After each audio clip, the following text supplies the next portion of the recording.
Living with your parents might be the biggest financial cheat code right now, and the difference it makes can easily be 50 to 100 grand across just a few years. Because the game has completely changed. In the UK today, the average house costs about 7 to 8 times your annual income. Back in the late 90s, it was closer to 4 to 5 times your income. So housing hasn't just become harder, it's almost twice as expensive relative to what people earn. And this isn't just a UK issue. Across Europe, house prices are up almost 53% since 2010. Here's the key part most people miss. Inflation over the same period was only 39%. So in real terms, house prices haven't just gone up, they've gone up faster than inflation and faster than wages, which means affordability is getting worse, not better. And this matters because housing isn't optional. You're either paying rent or building equity. And over time, that gap compounds massively. That's why property is still one of the most important assets that people own. Now, just to be clear, I know that not everyone has the option to live at home. And even if you do, it's not always rent-free. I'm in a very fortunate position where my parents have allowed me to stay at home rent-free, and I know that it's not possible 100% of the time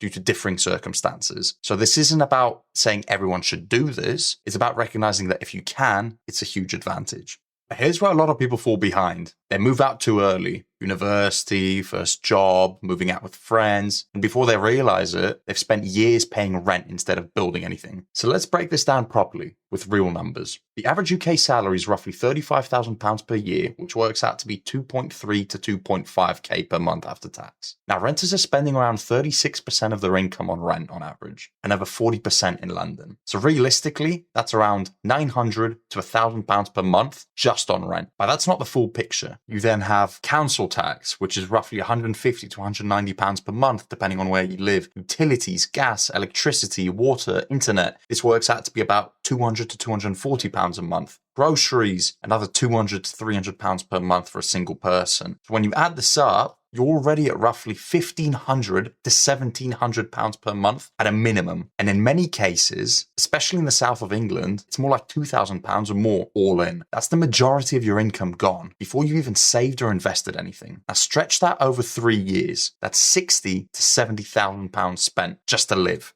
Pretty crazy, right?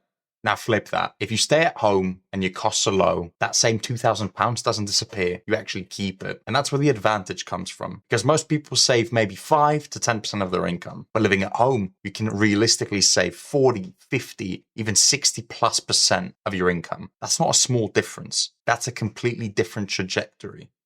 And this is why I made the decision to stay at home, because this extra disposable income is far easier to save than it is to earn for most people. For context, having an extra £2,000 a month in after-tax disposable income would require your salary to increase by roughly £40,000 per year pre-tax. So choosing to live at home on a £50,000 a year salary is the same as a 90 grand salary with average living expenses. This is arguably one of the biggest pay rises you could give yourself. And the crazy part is that most people don't even see it this way. And the earlier you do this, the more powerful it becomes. Because money invested at 22 is worth significantly more than money invested at 30. You're not just saving more, you're giving it more time to grow.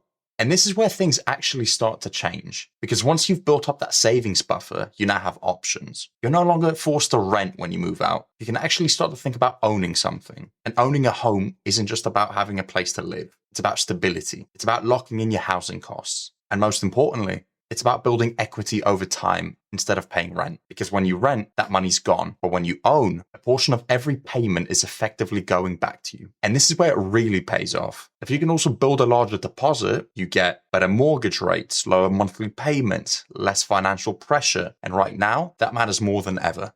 Especially when you consider that the UK is one of the least affordable housing markets across all of Europe. Around 15% of households spend over 40% of their income on housing, which is well above the EU average. So the trade-off is simple: short-term independence or long-term financial leverage. And the way I see it, you're sacrificing early comfort to unlock a much stronger position later.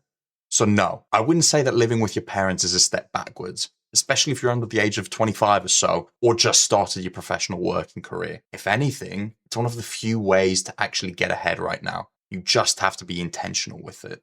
Because this isn't about staying comfortable, it's about setting yourself up for the future.